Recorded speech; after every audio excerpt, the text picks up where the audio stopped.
buhay. Walang shortcut. Kahit mahirap, sanay ka na.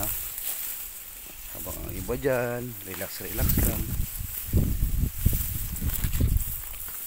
Minsan galit pa.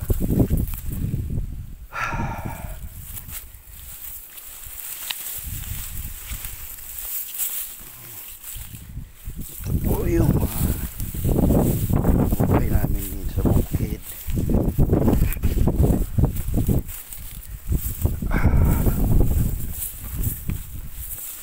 Talagang ayan.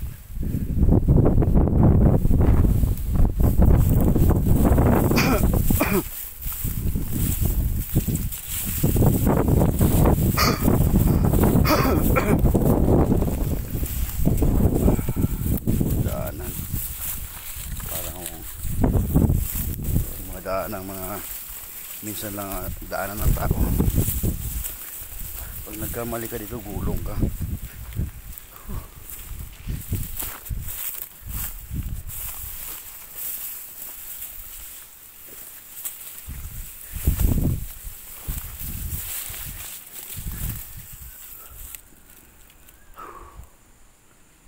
Sama ko.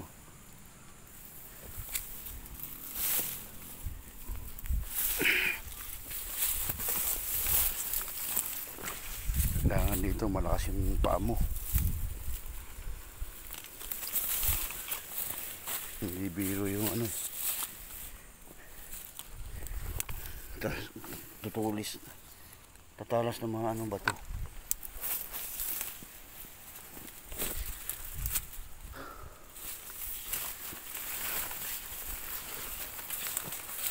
So, pasalamat tayo, pinalaki tayo ng tatay ng bukid. Basic na basic.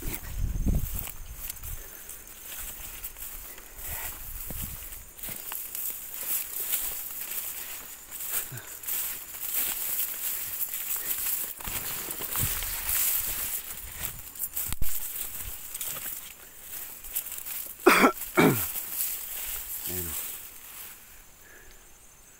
Yung tower doon.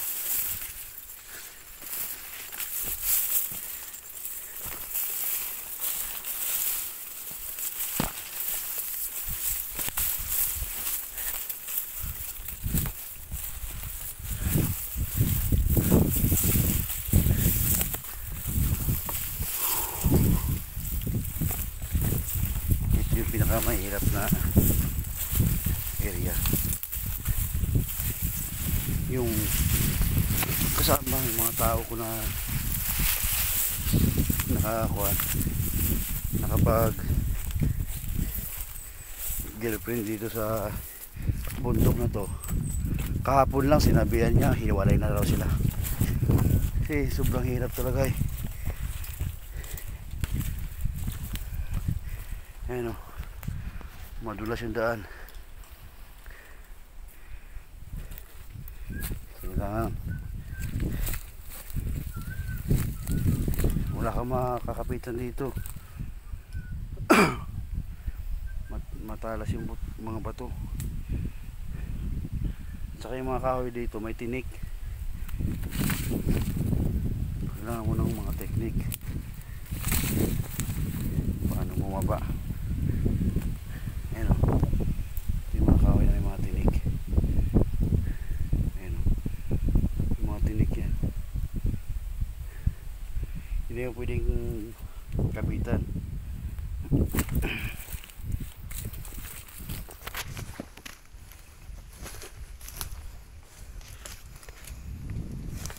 Nakailang beses na rin ako gumulong dito, hindi lang 4.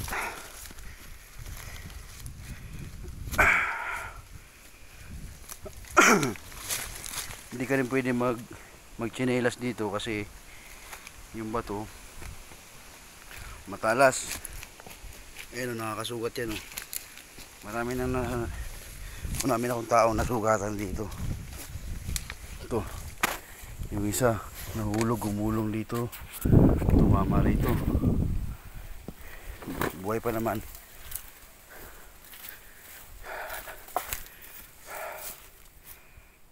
Ayan o. Yung tinagaan. Dito ako nahulog nung isang araw. Nahulog ako dyan. Mabuti na lang hindi tayo natusok ng kawayan. Pero yung mga nagmamahal sa atin, mga kontra ng mamamayan, nagdadasal yun. Alam mo naman, pag negosyo, kahit hindi alam, pinapasok.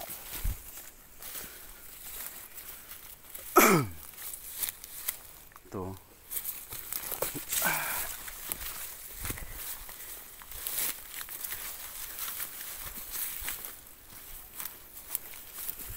Basic na basic yan. Madulas yung daan. Ingat lang.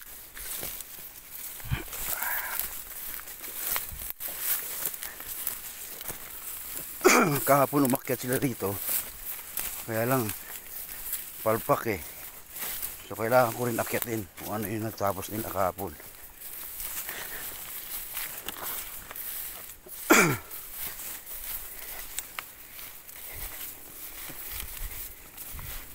Hindi lahat ng mga amo haya buhay. Ako yata yung pinakamahirap na amo.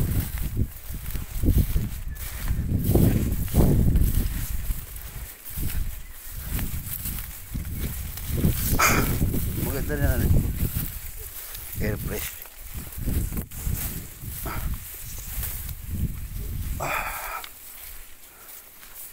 Oh, ayan o. Maraming tinik. Ayan o. So yung mga higad. Ayan o. Ayan yung mga sinusuong namin. Pero kinakain namin yan. Okay, mag-alala. Ngayon busog pa ako eh.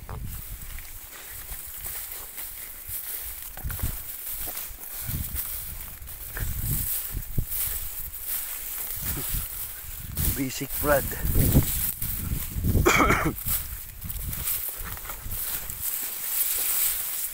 Saka ito, pang to eh. Yan.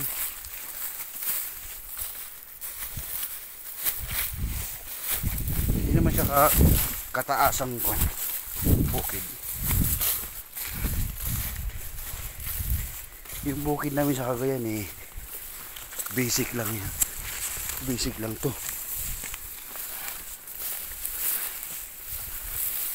Sa amin, pag tatae ka, ganito rin yung mga dalakaran mo. Kaya lang, mas masarap kasi habang tumatae ka, kumakain ka ng bayabas. Tapos yung bayabas na yun, doon ka rin kakapit.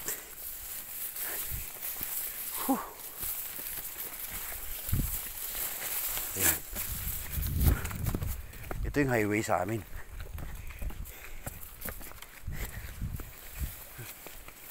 Highway na yan.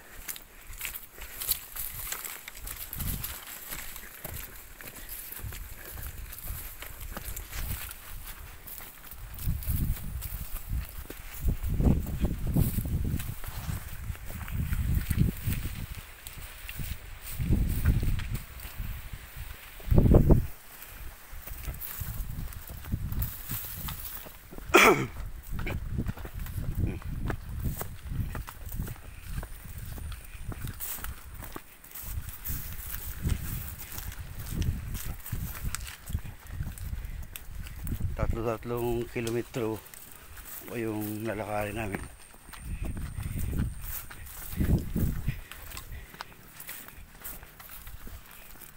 Pero sanay tayo sa paglalakad eh.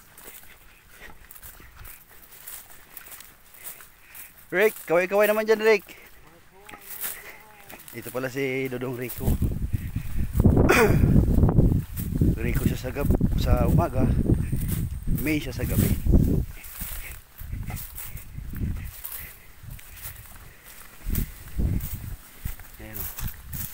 Kaya shout out sa mga kapatid ko dyan. Oh, ito ang kuya nyo, magbubukid pa rin.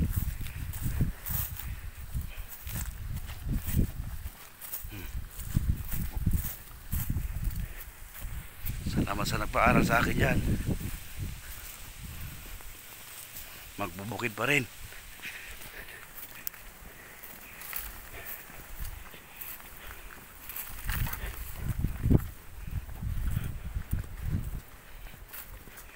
Ayan. Ito yung kabuhayan dito sa bansang Pilipinas. Ito front ng landslide. Yan. Pero maganda yung area dito kasi parang sementado na yung ano, pero adobe ito. Nakakakit naman yung mga sasakyan pero kailangan tag-init. Saka may mga 6-wheeler ang umakyat dito para ibaba yung mga tubo. Yun yung tower namin. Doon kami galing.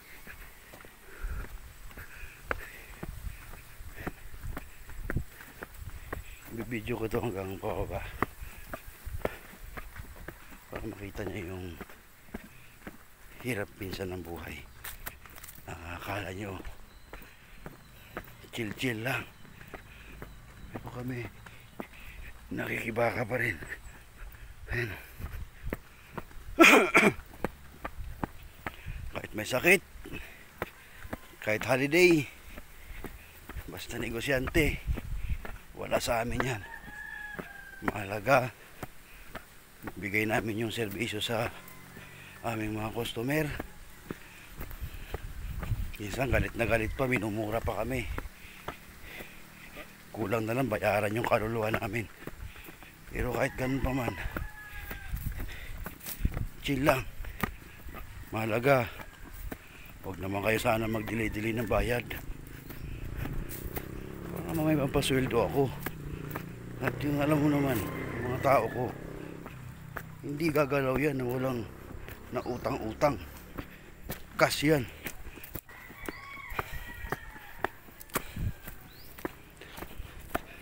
Mamaya Christmas party nila.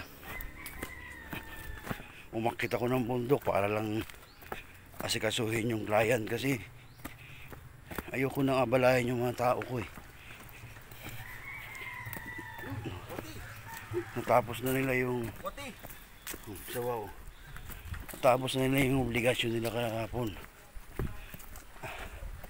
So trabaho ko naman mag-checking. Hindi lang ako nakasama kahapon kasi nagre-repa ako ng mga regalo sa kanila. Mamaya sabi ko sa mga tao ko, kaya nila mag-start ng party na wala ako.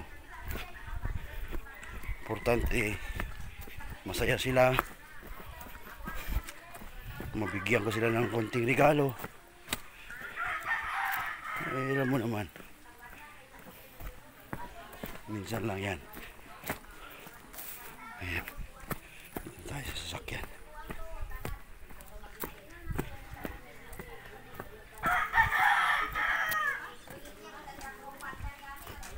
Okay na?